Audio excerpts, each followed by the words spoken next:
The Korean government released its budget proposal for next year. The Moon administration is pushing ahead with its inclusive and more people-centered social and economic policies. The biggest spending increase is going to welfare. Soo-young breaks down the digits for us. Improving citizens' livelihoods is at the core of the South Korean government's proposed budget for next year.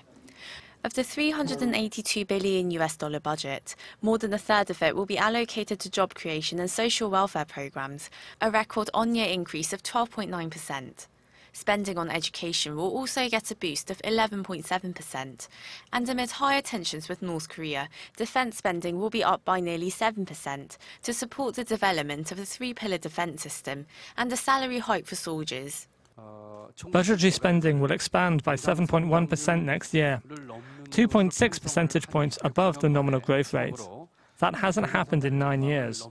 We have made rigorous cuts in government spending, worth $9.7 billion to afford this, and to keep national debt to GDP ratio in the 40% range.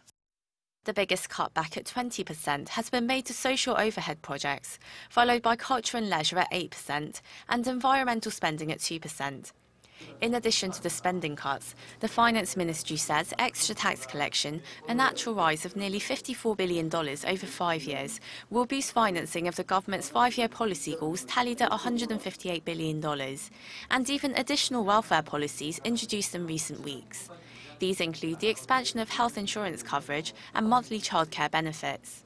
However, without raising taxes on the middle class, experts question whether the government can keep its balance sheet in the black.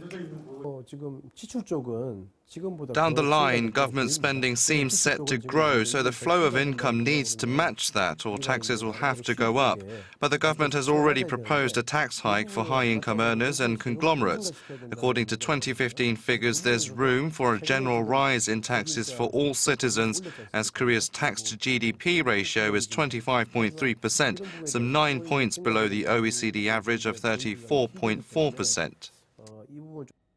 Instead of kicking the can down the road, experts say the government must first establish the appropriate level of welfare coverage and seek societal consensus on working towards it by steadily raising taxes.